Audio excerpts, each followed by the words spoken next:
ประธานาธิบดีโวโลดิเมียร์ เซเลนสกี้แห่งยูเครนลงนามในกฎหมายปรับลดอายุขั้นต่ำสำหรับการเข้ารับเกณฑ์ทหารจาก 27 ปีเป็น 25 ปี หวังเพิ่มจำนวนกำลังพลที่จะส่งเข้าไปในสนามรบกับรัสเซียทดีรัฐสภายูเครนผ่านความเห็นชอบมาตรการดังกล่าวตั้งแต่เดือนพฤษภาคมปี 2023 แต่เซเลนสกี้เพิ่งลงนามบังคับใช้เป็นกฎหมายเมื่อวันอังคารที่ผ่านมาซึ่งไม่เป็นที่แน่ชัดว่าจะมีชายชะกันจำนวนมากแค่ไหนที่จะได้รับผลกระทบจากกฎหมายดังกล่าวการเรียกตัวชายชะกันเข้าสู่สนามรบภายใต้กฎอัยการศึกปัจจุบันยังมีผลบังคับใช้แบ่งเป็น2ขั้นตอนโดยขั้นตอนแรกกลุ่มชายชะกันจะถูกเกณฑ์เข้าสู่กองทัพจากนั้นเมื่อเข้ารับราชการทหารแล้วในเวลาต่อมาพวกเขาก็สามารถถูกระดมพลหรือเรียกตัวไปรบในกฎหมายที่ลงนามโดยเซเลนสกี้เมื่อวันอังคารได้ปรับลดอายุชายชะกันที่มีสิทธิถูกเกณฑ์ทหารเหลือ 25 ปีแค่คงอายุสำหรับการระดมพลไว้ที่ 27 ปีอย่างไรก็ตามเวลานี้รัฐสภายูเครนกำลังพิจารณาร่างกฎหมายฉบับหนึ่งที่จะลดอายุสำหรับการระดมพลเหลือ 25 ปีเช่นกันกฎอัยการศึกยังห้ามผู้ชายเกือบทั้งหมดอายุระหว่าง 18-60 ปีเดินทางออกจากยูเครนจนกว่าจะถูกพิจารณาแล้วว่า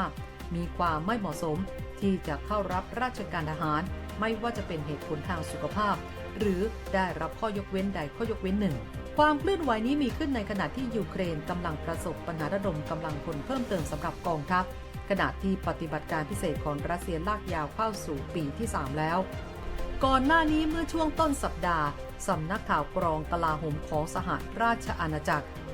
เผยแพร่รายงานฉบับหนึ่งย้ำว่ารัสเซียมีกำลังพลและกระสุนมากกว่ายูเครนอย่างมากในแนวหน้าทางตะวันออกและสามารถเติมกำลังพลได้ถึง 30,000 นายต่อเดือนการปรับลดอายุเกณฑ์ทหารกลายเป็นประเด็นถกเถียงในยูเครนตั้งแต่ต้นปี 2024 โดยพลเอกวาลาลีซาลุสนีถูกขับออกจากตำแหน่งผู้บัญชาการทหารสูงสุดยูเครนที่บ่งชี้ว่ากองทัพจำเป็นต้องเสริมกำลังทหารอีกกว่า 500,000 นาย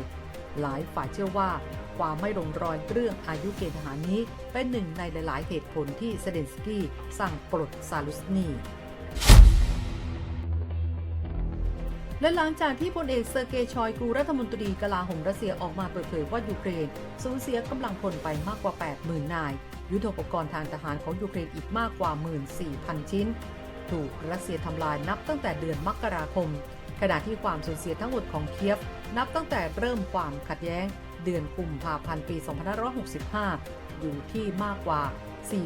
444,000 รายรวมถึงผู้เสียชีวิต 166,000 รายแต่อย่างไรรัสเซียก็จะยังคงเดินหน้าลดศักยภาพการสู้รบของฝ่ายศัตรูต่อไปส่วนเซเลนสกี้กลับอ้างเมื่อเดือนกุมภาพันธ์ว่ามีทหารยูเครนเพียง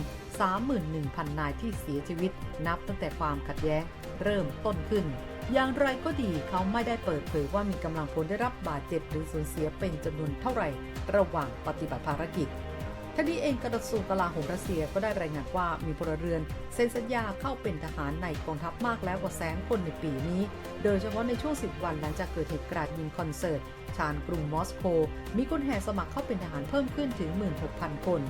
กระทรวงกลาโหมรัสเซียเผยวันนี้ว่าระหว่างการสัมภาษณ์ตลอดช่วง1 สัปดาห์ที่ผ่านมาณจุดคัดกรองตามเมืองต่างๆในรัสเซียผู้สมัครส่วนใหญ่บอกว่าต้องการแก้แค้นให้กับเหยื่อที่ถูกสังหารในโศกนาฏกรรมโครครัสฮอลเมื่อวันที่ 22 มีนาคมที่ทำให้มีผู้เสียชีวิตไปไม่ต่ำกว่า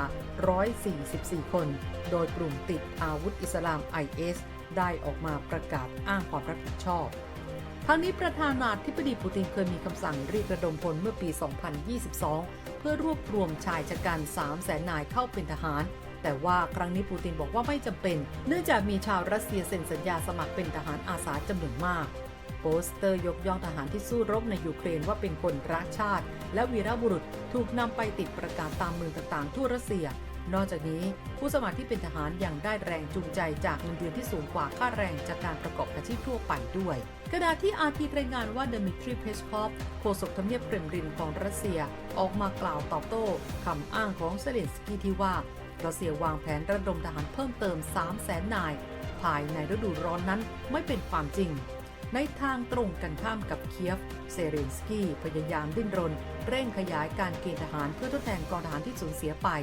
ตรงกับรายงานของสื่อตะวันตกที่เน้นย้ำถึงการขาดแคลนกำลังพลว่าเป็นวิกฤตที่เพิ่มมากขึ้นสำหรับกองทัพยูเครนและพันธมิตรตะวันตกบางประเทศของเคียฟเรียกร้องให้เซเลนสกี้ร่างกฎหมายกำหนดอายุการเกณฑ์ทหารให้น้อยลงเพื่อชดเชยการขาดแคลนหากย้อนกลับไปเมื่อเดือนธันวาคมประธานาธิบดีปูตินกล่าวว่ารัสเซียมีทหารจำนวน